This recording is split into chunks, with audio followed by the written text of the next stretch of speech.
याद है आपको? हाँ, श्रद्धा तो प्रश्न हुआ। हमारा चर्चा क्या हुआ था अंत में? सन्यास लिए जगन्नाथपुरी चले गए, क्यों? प्रचार के बारे में तो बताया, वो कृष्ण प्रेम देने के लिए आए थे, लेकिन खुद आए थे, उनका भी खुद का भी कुछ कारण था। वो कारण क्या था? राधा रानी का जो भाव, उसको समझने के लिए। ये विप्रलंब भाव, विरह का भाव, क्योंकि कृष्ण छोड़ के चले गए थे, वृंदावन छोड़ के, बोल के मैं जल्दी आ जाऊंगा, लेकिन आए नहीं। उसका भी चर्चा हुआ क्यों नहीं आए, लेकिन आ नहीं पाए। तो उसके बारे में हम लोग चर्चा कर रहे थे। जगन्नाथपुरी विप्रलंब क्षेत्र, उधर विप्रलंब भावों का आस्वादन होता है। तो दो कृष्ण है उधर, जगन्नाथ चैतन्य महाप्रभु, दो कृष्ण। जब कृष्ण राधा रानी के विरह को अंगीकार करते हैं, तब जगन्नाथ का स्वरूप प्रकटित होता है। और जब कृष्ण का विरह का अनुभव करते हैं, तब चैतन्य महाप्रभु का स्वरूप प्रकट होता है। समझ में आ रहा है? दोनों ही विरह का स्वरूप है, चैतन्य महाप्रभु, जगन्नाथ। तो जगन्नाथ कौन है? जब कृष्ण राधा रानी की जो विरह उसका अनुभव करते हैं, तब कृष्ण जगन्नाथ बन जाते हैं। और जब कृष्ण का विरह अनुभव करते हैं, तब चैतन्य महाप्रभु का स्वरूप प्रकट होता है। ठीक है? एक है राधा विरह विदुरः और एक है कृष्ण विरह विदुरः। दोनों विरह का स्वरूप जगन्नाथपुरी में। तो हम लोग कल चर्चा कर रहे थे, जगन्नाथपुरी में तीनों भाव, ऐश्वर्य भाव, माधुर्य भाव, औदार्य भाव, तीनों हैं। आपको याद है? इधर भी बता रहे श्रील भक्तिवेदांत स्वामी ठाकुर प्रभुपाद, जो मंदिर है, जो श्री क्षेत्र प्राइमरीली ऐश्वर्य क्षेत्र है, ऐश्वर्य धाम। लेकिन गौरीय वैष्णव लोग उसको वृंदावन भी बना दिए, नवद्वीप भी बना दिए। लेकिन मुख्यतः श्री क्षेत्र क्या है? ऐश्वर्य धाम है, द्वारका है, अभिन्न द्वारका। लेकिन सुंदराचल जो गुंडीचा मंदिर, वो वृंदावन, और जिधर महाप्रभु रहे, उनके पार्षद लोग रहे, समुद्र के किनारे, उस इलाका को नवद्वीप धाम कहलाया गया। तो तीनों धाम एक साथ हैं। तो श्रील भक्तिवेदांत स्वामी ठाकुर प्रभुपाद बताते हैं, रथ यात्रा क्या है, उसका भी थोड़ा इंडिकेशन दिया है। गौरीय वैष्णव लोग रथ यात्रा इस भाव में करते हैं, जैसे महाप्रभु ने किए। महाप्रभु का क्या भाव था? राधा रानी की भाव। राधा रानी जब कुरुक्षेत्र में कृष्ण से मिले, उनको अच्छा नहीं लग रहा था। वो बता रहे थे, एक ही कृष्ण आप, मैं भी राधा रानी, फिर भी आनंद नहीं मिल रहा है। क्यों? क्योंकि वृंदावन का जो वातावरण है वो नहीं है इधर। क्योंकि भगवान कृष्ण द्वारका से आए रथ के ऊपर, सब ऑल रॉयल पैराफर्नेलिया है सब। इसमें प्रेम का जो आस्वादन नहीं होता है। तो जिधर ऑपुलेंस, ऐश्वर्य प्रधान हो जाता है, उधर प्रेम शिथिल हो जाता है। इसीलिए ऑफिस में प्यार नहीं होता है, ठीक है नहीं? घर में प्यार होता है। तो जो पोजीशन बेस्ट रिलेशनशिप जो होता है, उसमें प्रेम होना कठिन है। तो प्रेम होने के लिए इस दुनिया में भी उसको छोड़ना पड़ेगा। कोई एक बेटा कोई कंपनी का सीईओ बन गए। मां के पास तो सीईओ नहीं है, तो वो ऑफिस में सीईओ है, घर में तो बेटा है। तो वृंदावन का भाव भी ऐसा है। कृष्ण उस स्थिति को पसंद करते हैं। कृष्ण जब ऑफिस में रहते हैं तब वैसा भाव रहता है, ऐश्वर्य भाव। जब घर में रहते हैं तो माधुर्य भाव। तो वृंदावन भगवान का घर है, ओरिजिनल होम। तो इस भाव को समझना बहुत जरूरी है। तो रथ यात्रा में क्या हुआ, रथ यात्रा का मतलब जब ऐसे राधा रानी की भाव आई तो क्या उन्होंने क्या क्या किए, तो रथ को लेके वो चले गए, चलना चालू किए वृंदावन की तरफ, कुरुक्षेत्र से। ऐसा भाव हुआ। लेकिन कृष्ण ने बताया अभी तो मेरे को जाना संभव नहीं है, क्योंकि अभी भी कुछ काम बाकी है, तो मैं अभी वृंदावन नहीं जा सकता। इधर में भागवतम समाप्त हो जाता है। लेकिन उसके बाद कब कृष्ण भगवान वृंदावन आए उसका चर्चा भागवतम में नहीं है। इन महाप्रभु के एक भक्त बताए डिटेल्स में, आज तो टाइम नहीं है, मैं जब नेक्स्ट टाइम आऊंगा उसके बारे में चर्चा करूंगा। कैसे कृष्ण भगवान द्वारका से वृंदावन आए, वही रथ यात्रा का ओरिजिन है। वो लीला बहुत सारे भक्तों को भी पता नहीं है। महाभाव प्रकाश करके एक ग्रंथ में महाप्रभु के एक पार्षद भक्त लिखे हैं डिटेल्स में, बहुत अच्छा है। तो वो बताने के लिए 1 घंटा लगेगा, तो चर्चा हम लोग बाद में करेंगे। लेकिन वो लीला, वो कहानी जानना बहुत जरूरी है रथ यात्रा को समझने के लिए। तो चैतन्य महाप्रभु औदार्य भाव में हैं, तो हम लोग चर्चा कर रहे थे जगन्नाथ का जो स्वरूप है वो एक ही तरह तीनों स्वरूप को प्रकाश करता है, ऐश्वर्य भाव को, माधुर्य भाव को, औदार्य भाव को। तो ऐश्वर्य भाव क्या है, श्री क्षेत्र में मंदिर में जो पूजा होता है उसका जो हालचाल है उधर, वो पूरा ऐश्वर्य भाव है। बहुत अच्छे से उनका ड्रेस होता है, खाना पीना भी बहुत बढ़िया चलता है कि नहीं। जब इंद्रदुम्न महाराज उन्होंने जगन्नाथ को स्थापित किया तो उनको 3 वरदान मिला। पहला वरदान उन्होंने मांगे, हे भगवान मेरे को एक कृपा कीजिए, आशीर्वाद कीजिए, मेरा कोई पुत्र संतान ना हो। इंद्रदुम्न महाराज बताए।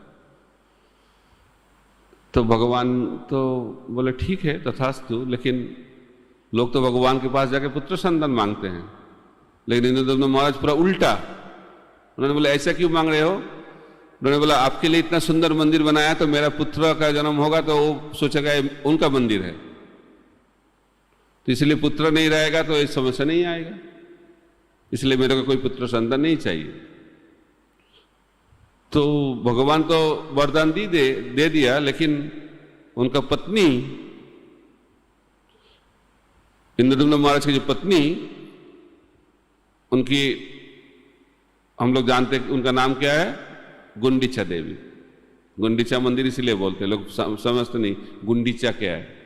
गुंडीचा इंद्रदुम्न महाराज की पत्नी की नाम। तो वो तो संतुष्ट हो गए, दुखी हो गए, मेरा पुत्र संतान नहीं होगा, पिंडदान कौन करेगा। तो भगवान ने बोला कोई, मैं ही आपका बेटा हूं और आपको संतुष्ट करने के लिए, आपको दर्शन देने के लिए हर साल मैं इस मंदिर से आपके घर चला जाऊंगा। इसलिए रथ यात्रा को गुंडीचा यात्रा भी बोलते हैं। तो रथ यात्रा तभी समाप्त होता है जब भगवान गुंडीचा मंदिर में पहुंचते हैं, इसीलिए रथ यात्रा को गुंडीचा यात्रा भी बताया जाता है। और उधर 7-8 दिन रह के फिर श्री मंदिर में आ जाते हैं उल्टे रथ में। तो इसीलिए रथ यात्रा उत्सव मनाना है तो पूरा उत्सव मनाना चाहिए, क्योंकि ये बताया गया है भगवान बहुत दयालु है, कृपालु है। जब मंदिर में रहते हैं लेकिन उससे भी ज्यादा दयालु कृपालु है जब रथ में रहते हैं, रथ यात्रा के दिन। और सबसे ज्यादा कृपा करते हैं जब वो भगवान गुंडीचा मंदिर में रहते हैं। इसलिए गुंडीचा मंदिर में जो दर्शन कर पाएगा भगवान को, उसको सबसे ज्यादा कृपा मिलेगा भगवान को। इसलिए गुंडीचा मंदिर में भगवान को दर्शन करना बहुत महत्वपूर्ण है। ये बताया गया रथे तो वामनंग दृष्टा पुनर्जन्म न विद्यते, जो रथ में जब भगवान को दर्शन होगा उसका कोई पुनर्जन्म नहीं होगा। ये तो रथ यात्रा का महत्व है, लेकिन गुंडीचा मंदिर का महत्व इससे भी ज्यादा है। इसलिए गुंडीचा मंदिर में भगवान को दर्शन करना बहुत जरूरी है। तो ऐश्वर्य भाव है। इन तो इंद्रियों का ये पहला गुंडीचा यात्रा हुआ। और दूसरा वर मांगा उन्होंने, आपको सोना नहीं है। वो ठीक है, कोई समस्या नहीं, सो पाएगा कैसे? उनका तो आईलिड्स को पलक ही तो नहीं है, सोने का कोई क्वेश्चन ही नहीं उठता है। तो इसलिए भगवान श्री जगन्नाथ 24 घंटा दर्शन देते हैं। ऐसा विग्रह है भगवान का ये जगन्नाथ। तो रात में सोते हैं, हमारे लिए सोते हैं, लेकिन उस टाइम दर्शन देते हैं किसको? स्वर्ग से जो देवता लोग आते हैं दर्शन करने के लिए। जब भूलोक में दर्शन बंद हो जाता है तो स्वर्गलोक का दर्शन खुल जाता है। तो इसलिए 24 घंटा भगवान दर्शन देते हैं। ये दूसरा। और तीसरा क्या है? तीसरा उन्होंने बोला आपका हाथ सूखेगा नहीं। एक भोग ऑफरिंग होगा, हाथ धो लेंगे और हाथ सूखने से पहले नेक्स्ट ऑफरिंग आ जाएगा। जगन्नाथ बोला बहुत अच्छा है, क्योंकि भगवान जगन्नाथ है ईटिंग गॉड और महाप्रभु है डांसिंग गॉड। ये दोनों भगवान श्रील प्रभुपाद हम लोगों को दिए हैं। अच्छा है ना? महाप्रभु का ही संकीर्तन आंदोलन है। नाचो गाओ भक्त संगे करो संकीर्तन, एमनी मधुर महाप्रभुर वचन। संकीर्तन मूवमेंट का 2 कार्य है, 3 कार्य है। नाचना, गाना, उसके बाद प्रसाद लेना। गाते गाते, नाचते नाचते, खाते खाते भगवत धाम पहुंच जाएंगे। अच्छा है कि बुरा है? लेकिन हम लोग का विश्वास नहीं है। हम लोग सोचते हैं थोड़ा और कुछ करना पड़ेगा, और कुछ नहीं करना पड़ेगा। अब हम लोगों को क्या करना पड़ेगा? नाचना पड़ेगा, हम लोगों को गाना पड़ेगा, और उसके बाद भूख जब लग जाएगा तो क्या करना पड़ेगा? प्रसाद लेना पड़ेगा। ये तीनों चीज कठिन है। रथ यात्रा में ये होता है। रथ यात्रा महोत्सव का यही सार है, कीर्तन करना, नाचना, उसके बाद प्रसाद लेना। तो इस ऐश्वर्य भाव है भगवान का। 56 भोग, खाना पीना, जैसे उसका पूजा होता है, इससे भगवान का ऐश्वर्य भाव प्रकट होता है उसके मंदिर में। माधुर्य भाव क्या है? क्योंकि जगन्नाथ का जो स्वरूप है वो वृंदावन का विरह का स्वरूप है। ये बताया गया है जब कृष्ण भगवान द्वारका में थे, तब जब रात्रि का समय आ जाता था, तब कृष्ण भगवान वृंदावन के चिंतन में निमग्न हो जाते थे और राधे राधे गोपी गोपी बोल के चिल्लाते थे। तो राजरानियां तो दुखी हो जाते थे। 16,108 महिषी है, राजरानी है, वो लोग इतने सुंदर सेवा करते हैं, फिर भी भगवान वृंदावन के चिंतन में रहते हैं। तो लोग सोचते हैं वृंदावन के भक्त लोग का क्या स्पेशल चीज है, वो लोग पता नहीं चलता है उनको। हम लोग तो इतना सुंदर सेवा कर रहे हैं। आप सब जानते हैं 16,108 महल, राजमहल बनाया गया है। एक एक महल में एक रानी और बहुत सारे दास दासियां सेवा करते हैं भगवान को। रानी भी खुद सेवा करती है, फिर भी भगवान वृंदावन के चिंतन में। कैसा, क्या करना चाहिए? अच्छा नहीं लगता है ना? कोई पति और कोई का चिंतन करते हैं तो पत्नी लोग दुखी हो जाते हैं, तो दुखी हो जाते हैं। तो उन्होंने जाके बात किया किसके साथ? रोहिणी देवी के साथ। तो उनको बताए, आप थोड़ा हम लोग को बताएंगे ब्रज का जो प्रेम, ब्रज लीला जो भगवान किए हैं वो कैसा है, हम लोग सुनना चाहते हैं। तो रोहिणी देवी ने बोले ठीक है, मैं तो बताऊंगा, लेकिन एक कंडीशन है, जब मैं कथा करूं, जब कथा बोलूंगा तब कृष्ण बलराम उधर नहीं रहना चाहिए, कोई समस्या नहीं। हम लोग सुभद्रा देवी को सिक्योरिटी गार्ड रख दूंगा, दरवाजा में सिक्योरिटी गार्ड रहेंगे वो, तो जब कृष्ण बलराम आ जाएगा तो आपको बता देंगे, तो आप बंद कर देंगे कथा, कोई समस्या नहीं। बोले ठीक है। तो 16,108 बैठ गए कथा सुनने के लिए। रोहिणी ने भी बताने लगे ब्रज लीला, वृंदावन लीला। तो बताने लगे ब्रजवासी का जो प्यार, वो सुन के वो चकित हो गए। वो लोग सोचने लगा ऐसा भी प्रेम होता है क्या, ऐसा प्यार इस दुनिया में है क्या? उसके चिंतन से बाहर। तो जैसे सुनने लगा तो धीरे धीरे धीरे उनके अंदर भाव आने लगा, सब इस दुनिया से बाहर चले गए, बाह्य ज्ञान पूर्ण रूप से समाप्त हो गया। सुभद्रा देवी वो सुन के उनके प्रेम का विकास हुआ और अष्टसात्विक विकार उसके शरीर में आ गया, आंखें बड़ा बड़ा हो गया, उनका पैर हाथ शरीर के अंदर घुस गए, वो स्टैच्यू जैसा हो गया। जैसे चल रहा है कथा। तो कृष्ण बलराम तो परमात्मा है, भगवान है, उनको तो समझ में आ गया अभी ब्रजलीला का वर्णन हो रहा है, तो हम लोगों को तो जाना चाहिए। वो तो ऑफिस छोड़ के भाग गए सुनने, कथा सुनने के लिए। कृष्ण कथा सर्वाकर्षक है, भगवान को भी खींच लेते हैं। खुद का कथा है फिर भी भगवान आकर्षित हो जाता है। यह कृष्ण कथा का महात्म्य है। तो कृष्ण बलराम दोनों आके पहुंच गए, तो घुस नहीं पाए क्योंकि सुभद्रा देवी खड़ा हुआ है उधर।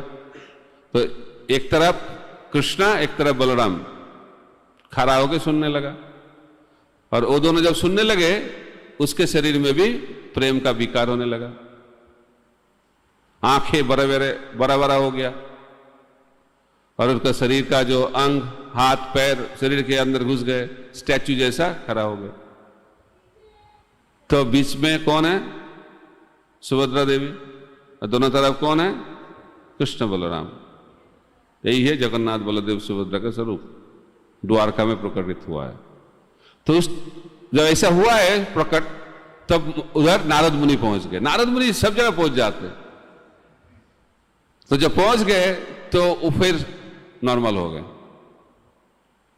तो नारद मुनि कृष्ण भगवान को बोले, आपका इतने स्वरूप मैंने देखा, लेकिन ऐसे स्वरूप मैंने कभी नहीं देखा, इतना सुंदर, लेकिन सिर्फ मैंने देखा।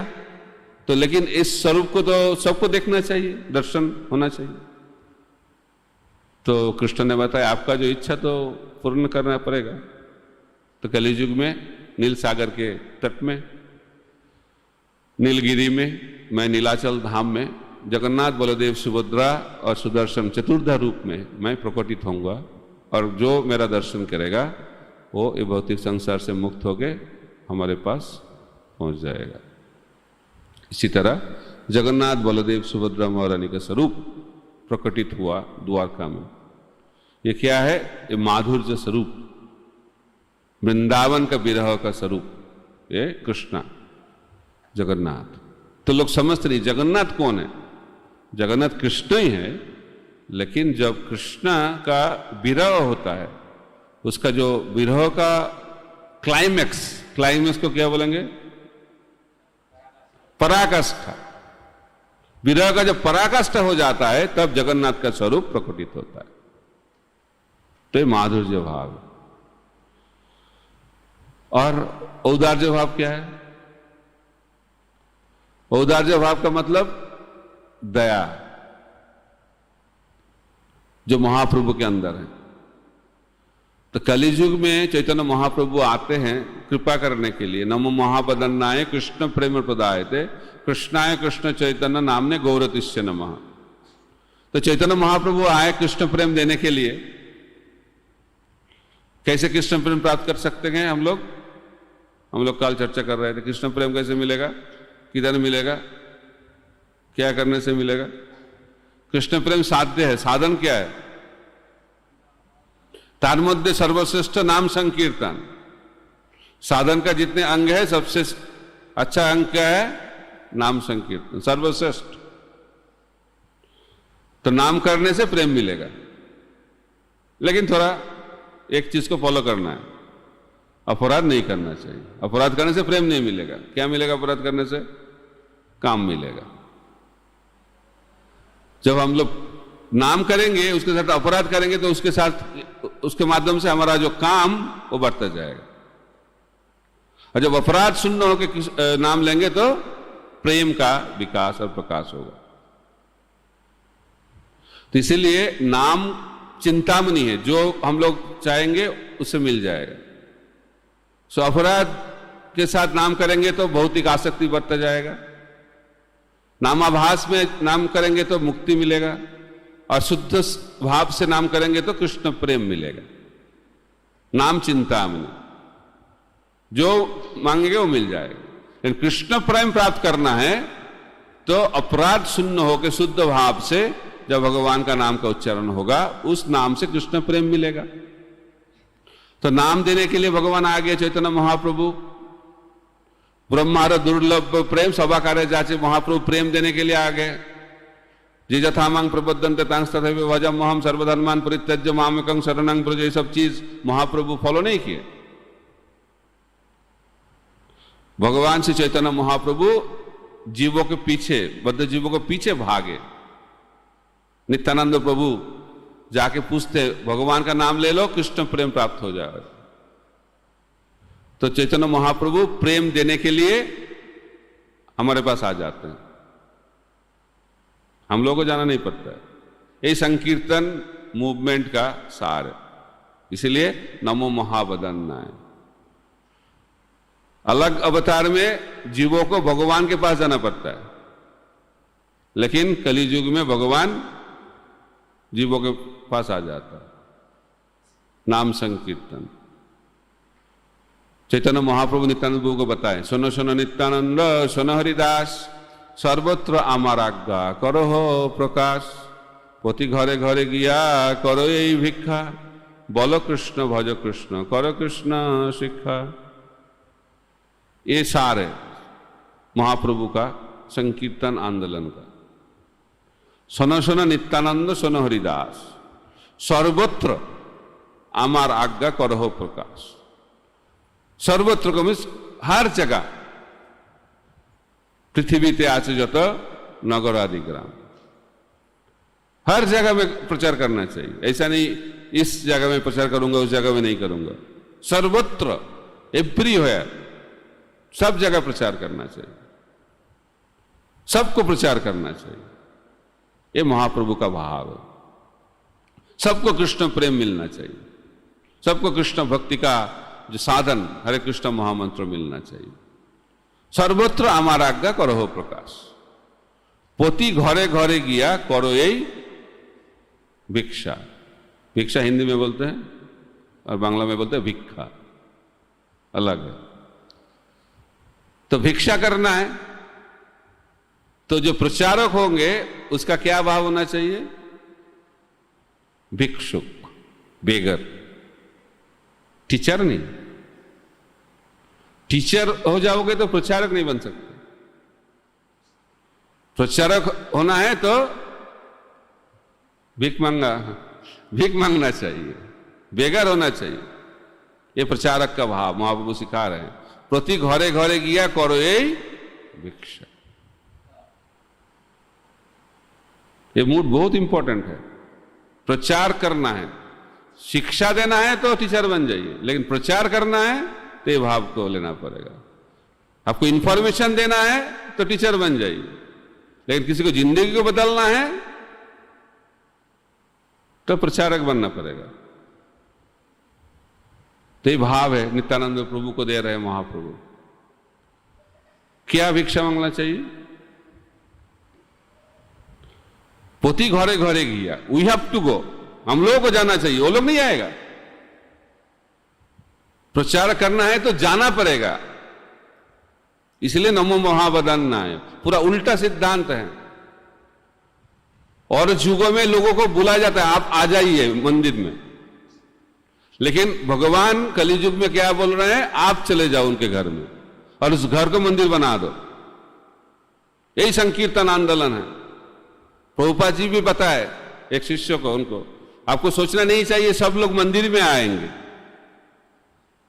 महाप्रभु ने बोला गृहे ठाको बोने ठाको सदा हरि बोले डाको। किधर हम लोग है ये जरूरी नहीं है भक्ति करने के लिए, ये कोई जरूरी सिद्धांत नहीं है किधर रहना है, जिधर भी रह सकते हैं, लेकिन क्या करना चाहिए? गृहे ठाको बोने ठाको सदा हरि बोले डाको। तो उन्होंने तो गृहस्थ लोगों को मंदिर में आना अनुमति भी नहीं किया। कुर्म ब्राह्मण को उन्होंने बोला मैं फुल टाइम ज्वाइन करना चाहता हूं। उन्होंने बोला बिल्कुल नहीं, मैं आपके घर में फुल टाइम आऊंगा। आपको क्या करना चाहिए? कृष्ण नाम करना चाहिए और कृष्ण भक्ति का प्रचार करना चाहिए। जो गृहस्थ भक्त कृष्ण नाम करते हैं और कृष्ण नाम का प्रचार करते हैं, उसके घर में भगवान रहते हैं और उस घर मंदिर बन जाता है। भक्ति विनोद ठाकुर बताते हैं, जे दिन गृह भजन देखी गृह ते बोलो को भाई। चैतन्य महाप्रभु का आंदोलन है हर घर को गोलोक वृंदावन बनाना। इसलिए हम लोग को ये भाव को लेना बहुत जरूरी है। यही महाप्रभु का आंदोलन का सार है। हम लोगों को हर घर को मंदिर बनाना है, घर घर गौरांग। चैतन्य चरितामृत का प्रचार के लिए हम लोग एक स्लोगन बनाए इस्कॉन से, जानते हैं ना आप? घर घर गौरांग। बोलिए घर घर घर। यही हमारा संकीर्तन आंदोलन है। ये शिक्षा कौन दिए? चैतन्य महाप्रभु नित्यानंद प्रभु हरिदास ठाकुर के दिए। तो मैं ये बता रहा हूं क्यों कि पूरा सिद्धांत अलग है महाप्रभु का, पूरा सिद्धांत अलग है। हम लोग को जाना पड़ेगा।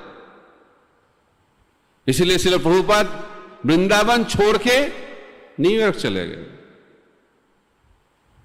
वृंदावन में बैठे रहते तो क्या प्रचार होता था? क्या कभी संभव नहीं। प्रचार करना है तो निकालना पड़ेगा, बाहर जाना पड़ेगा। पोती घरे घरे गया करो ये भिक्षा। तो क्या भिक्षा मांगना चाहिए? पैसा दे दो, डोनेशन दे दो, ऐसा बताया नहीं। बोलो कृष्ण, कृष्ण नाम करने के लिए भिक्षा चाहिए। हरे कृष्ण कृष्ण कृष्ण हरे हरे, हरे राम राम राम हरे हरे। बोलो कृष्ण। उसके बाद भजो कृष्ण, कृष्ण का पूजा होना चाहिए, आरती पूजा। करो कृष्ण शिक्षा, गीता भागवत पढ़ो। ये तीनों चीज प्रचार का अंग है, पैसा मांगना नहीं। महाप्रभु ने नहीं बताया डोनेशन भी लेके आना, ऐसा मतलब नहीं डोनेशन नहीं चाहिए, लेकिन प्रचार का मतलब पैसा लेके आना नहीं। तीनों चीज कृष्ण भक्ति का प्रचार का मतलब तीन चीज शिक्षा देना चाहिए, तीन चीज मांगना चाहिए। बोलो कृष्ण, भजो कृष्ण, करो कृष्ण शिक्षा। ये तीनों चीज प्रचार का अंग है। पैसा देना उनका ड्यूटी है, ये हमारा बोलने का ड्यूटी नहीं है। तो इसलिए ये सिद्धांत बहुत जरूरी है जानना। तो चैतन्य महाप्रभु ऐसे प्रचार किए। टाइम भी चला जा रहा है। तो नाम करने से प्रेम मिल जाएगा।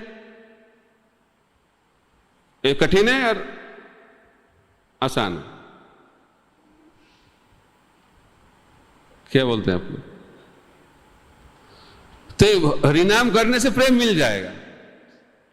जो प्रेम प्राप्त करने के लिए और युगों में हजारों साल 100 साल तक तपस्या करना पड़ता था, जंगल में जाके, पहाड़ में जाके, खाना पीना सब बंद करके, फिर भी नहीं मिलता था। लेकिन इधर क्या हो रहा है, महाप्रभु बोल रहे कुछ छोड़ने का जरूरत नहीं, घर भी छोड़ने का जरूरत नहीं, घर में रह के भी कृष्ण प्रेम प्राप्त कर सकते हैं। क्या करना पड़ेगा? हरे कृष्णा कृष्णा कृष्णा हरे हरे, हरे राम राम राम हरे हरे। फिर भी नहीं होता है। महाप्रभु ने बताया 64 माला करो। जो 64 माला करते हैं उसके घर में मैं रहता हूं, महाप्रभु ने बताया, उसके घर में खाता हूं। तो 64 माला जो प्रभुपाद जी ने बोलना ही चालू किया, 64 माला, तो सुन के ही लोगों का दिमाग इधर उधर हो जाता था। 64 माला कैसे करेंगे? तो प्रभुपाद जी ने उनको थोड़ा रिड्यूस कर दिया, वो 32 माला करिए। वो भी बहुत हो गया, 32 माला, बाप रे। उसके बाद उन्होंने बोला 16 माला मिनिमम, उससे कम नहीं होगा। लेकिन हम लोग मिनिमम को मैक्सिमम सोचते हैं। प्रभुपाद जी ने बोला 16 माला करो मैक्सिमम, 17 माला हो जाएगा तो 11 नाम अपराध हो जाएगा, ऐसे हम लोग सोचते हैं। प्रभुपाद जी ने बताया मिनिमम 16 राउंड, कम से कम 16 माला। और बाकी समय, क्योंकि जब करने के टाइम क्या होता है, नींद आता है। भागवतम क्लास के समय और हरिनाम के समय नींद बहुत गहरा आता है। और भक्त लोग बोलते 6 घंटा सोने से जो आनंद नहीं मिलता है, भागवतम क्लास में जो नींद होता है उसमें आनंद बहुत अच्छा है, बहुत ज्यादा अच्छा है, फ्रेश लगता है बहुत, है कि नहीं? तो हम लोगों का स्थिति है, नाम करने में, श्रवण करने में कोई रुचि नहीं है। तो क्या करें? भगवान भी जानते हैं, इसलिए भगवान को जगन्नाथ के स्वरूप में आना पड़ता है। तो महाप्रभु ने क्या दिया? हरिनाम दिया। और जगन्नाथ ने क्या दिया? महाप्रसाद दिया। महाप्रसाद के टाइम कोई सोता नहीं, देखा है कभी? फीस्ट हो रहा है, सो रहा है कोई, वो स्पेशल होगा जो कोई सोएगा तो प्रसाद के साथ टाइम नींद नहीं आता है। तो ये जगन्नाथ का विशेष कृपा है, ये औदार्य भाव है। सो जगन्नाथ 2 चीज दी है, जो रथ यात्रा, जो महोत्सव, ये औदार्य भाव का पराकाष्ठा है। तो हम लोग मंदिर में नहीं आते हैं, लेकिन भगवान मंदिर से निकलते हैं। जगन्नाथ स्वरूप में जो मूल विग्रह कभी देखा है मंदिर से बाहर निकलता है? सिर्फ जगन्नाथ निकलते हैं। क्यों? ये उनका औदार्य भाव का प्रकाश है। क्योंकि जो कोई भगवान को रथ में दर्शन करेगा उसका पुनर्जन्म नहीं होगा। यही उनका करुणा, दया का प्रकाश है।